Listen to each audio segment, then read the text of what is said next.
The following program is the work of broadcast students from the British Columbia Institute of Technology. BCIT magazine features news stories from around the Lower Mainland which were produced over the past week. Responsibility for the content of the show rests completely with the students and their instructors. Today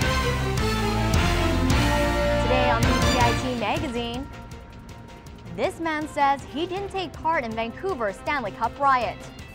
A killer robot has taken over Vancouver General Hospital. And a Vancouver advertiser gives his take on this year's Super Bowl ads.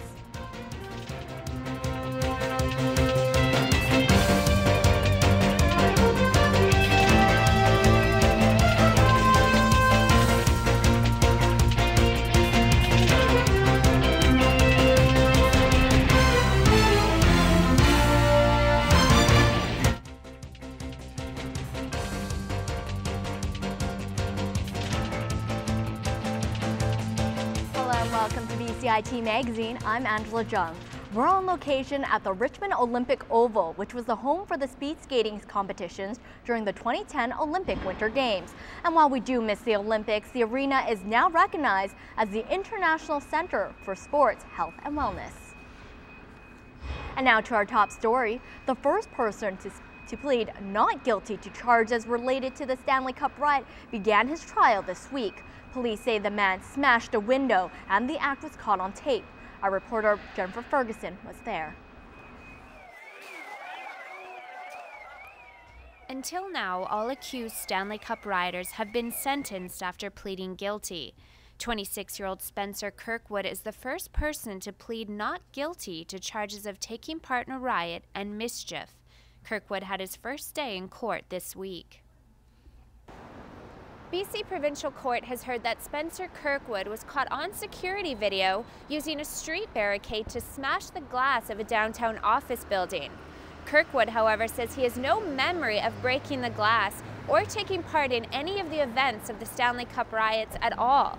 He says he was drinking at a friend's house and watching the game and woke up the next morning with absolutely no idea what happened the night before. The court was told that while Kirkwood doesn't deny he was there that night or that he appeared in this video, he later gave police a statement describing the huge gap in his memory from that night.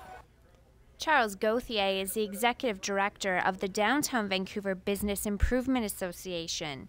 He helped downtown business owners through the aftermath of the riots and has been following the sentencing of those that pled guilty very closely. I think it has to be, individual. It can't be one size fits all in terms of everyone going to jail. And I think that we'll just have to kind of see. I think I'm more interested in what the outcomes are of these kinds of sentences and has it changed the lives of those people in the long run. I think I'd be more interested in that than throwing someone in jail and just meting out that kind of revenge. To date, the Crown has charged 173 people in the massive police investigation. If found guilty, Kirkwood faces possible jail time, house arrest, or community service. Jennifer Ferguson in Vancouver for BCIT Magazine. A killer robot has invaded Vancouver General Hospital, but thankfully its target isn't the human race. The robot named Trudy is the first in Canada being used to kill germs and potentially deadly viruses. As Amber Rockcliffe reports, the innovation could mean big things for the future of disease control. She's a silent killer, but don't worry, she's on our side. Moving at the speed of light, the robot Trudy Smart UVC uses ultraviolet rays to kill bugs like the norovirus, the flu, and C. difficile. This project is a 5-month trial in which we're trying to see how effective this Trudy machine is in conjunction with our normal cleaning. Pathogens are hardy bugs that hang around on surfaces despite cleaning, particularly the bug C. difficile. It takes about an hour for Trudy to clean a hospital room at Vancouver General Hospital, and Dr. Wong says the robot is perfectly safe as long as nobody is in the room. The UV that's emitted from the machine can damage DNA of both bacteria and human cells. Fortunately, there are safeguards. The VGH staff set up a monitor at the room's entrance, and if anyone opens the door, the monitor automatically turns off the machine. Though there are other bug-killing UV machines out there, Trudy is unique. She can map out every nook and cranny of a room. So what it does is these sensors actually get light which is reflected back from the walls in all parts of the room, and this ensures that a proper dose of the UV light is given to the entire room. If the tests go well, Trudy could be on the job permanently within a year and used in addition to regular housekeeping and infection control. Amber Rockcliffe in Vancouver for BCIT Magazine. Millions of people around the world tune in for Super Bowl 47, and as always, it was full of surprises, including a power outage early in the second half that stopped the world's biggest sporting event for more than half an hour. And of course, who could forget Beyoncé's halftime performance where she sang with her former girl group, Destiny's Child. But nothing could stop the Baltimore Ravens from winning the Super Bowl. The Ravens beat the 49ers with a final score of 34-31. While football was a focus on the field, one of the reasons many people tuned in was to catch a glimpse of this year's Super Bowl commercials. The unique and often risque ads are still being talked about and gaining millions of views on YouTube. Advertisers pay around $4 million for each 30-second spot. However, when I spoke with a Vancouver advertiser, he said few ads actually made an impression. Together, they're perfect. Each year, Super Bowl ads try to both provoke and amuse viewers. But for advertising planner John Haywood, there were few surprises. A lot of the Super Bowl ads we kind of seen for a couple of weeks before the Super Bowl event itself, actually just on YouTube. Budweiser got a lot of attention for this heartwarming ad, but those providing feedback online were not the brand's usual customers. It was a very female-skewed audience, so I don't really know if that was their target for Bud Beer. I'm not sure. Canadian viewers didn't see the same ads as Americans, but they're all uploaded online for people to watch. Now, for those who did see it, they say the controversial ads are expected during the Super Bowl. Well, probably because there's a couple of 100 million people watching and shock value to get people's attention. Well, yeah, everyone loves to, get their publicity and get their voice out, so any way they can do it, I'm sure they'll try.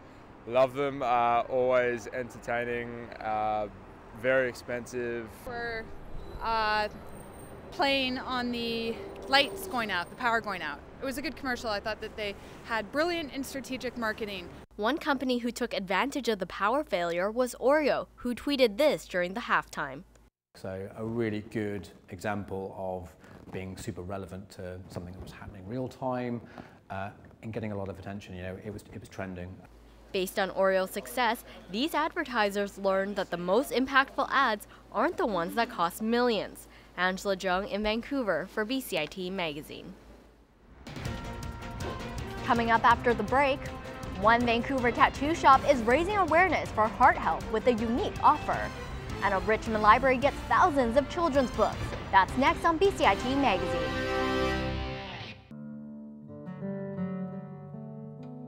They say if you want a wish to come true, never tell anyone. But there is one wish that can make the difference between life and death. And this wish can only come true if you tell someone. Please, let your family know you want to be an organ donor.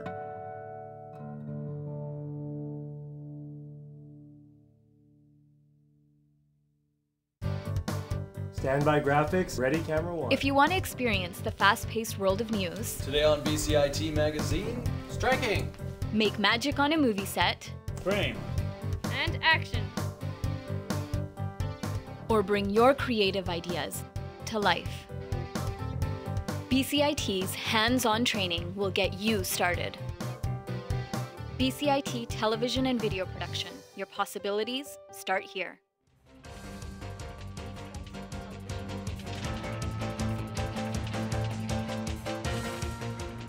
Welcome back to BCIT Magazine. The Vancouver Park Board has voted to go ahead with a controversial revenue plan. The new funding scheme will pool and then redistribute the revenue from all community centers, a model that many residents argue will jeopardize the programs that they've worked so hard to develop. The crowded and angry 9-hour meeting ended with a 5-2 vote in favor of the proposed plan. The atmosphere was so heated, at one point police were called in. Our reporter Amber Rawcliffe will have that story on tomorrow's BCIT magazine. For most people, tattoos aren't the first thing that come to mind when trying to find a cure for heart disease. But as Virginia McConkey found out, one Vancouver tattoo shop is bringing the two together for a new fundraiser, while also celebrating the life of a friend gone too soon.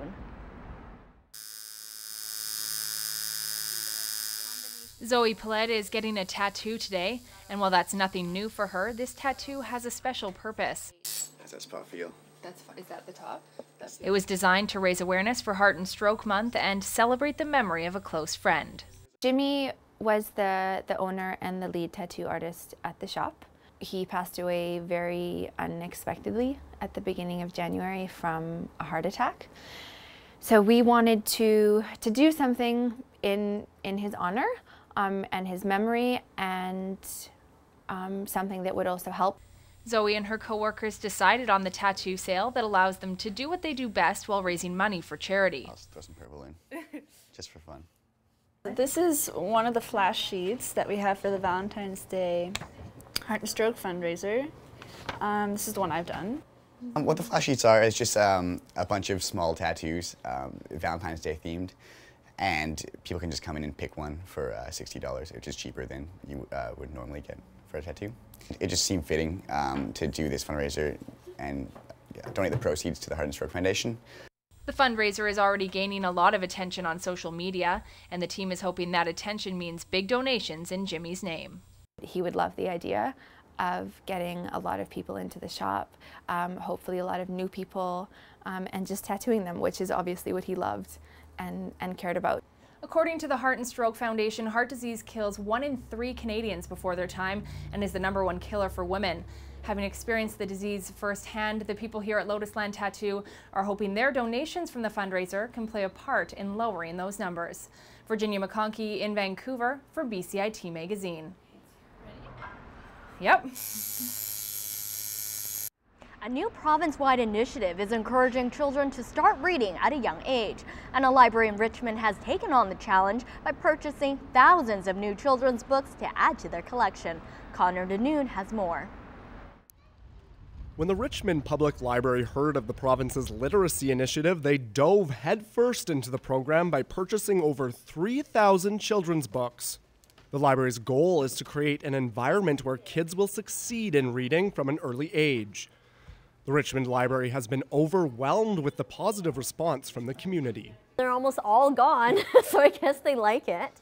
And we put up all the books everywhere, all around here, and they're all gone except for a little section here. I think people in Richmond, they really like the books. It cost the library about $45,000 to add the 3,000 books to their children's collection, and they're proving to be very popular as most of the books have been signed out. Those that are left and are a part of the family literacy program have this green sticker on them, letting parents know the book is good for early readers. Parents are thrilled their library has added thousands of kids' books and is keeping up with modern services. Oh, I love it. Last week I came here Tuesday. I saw, wow, so many new books. Crude George and those Eric Carle book. Oh, yeah, so I bought lots of new books. But this week came, no, nothing left. Yeah. That's awesome. The more you know, I believe in education. And even with my kids as well, I always told them, read, read, read. I think that's a really very important and valuable assets to everybody. You know, the public library provides so many informations and everybody can access. The library offers other conveniences to get kids reading, including e-books for iPads and daily storybook readings. Connor DeNoon in Richmond for BCIT magazine.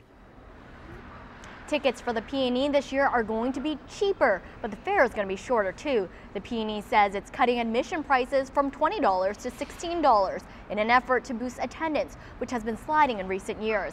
The length of the fair will also drop from 17 days to 15 days, cutting out 2 Mondays, which are usually the slowest days of the annual event. If you have any questions or comments regarding this program, please visit us online at bcit-broadcast.com or bcitbroadcastnews.ca. Well, that's it for today's BCIT Magazine. I'm Angela Jung, and thank you for joining us.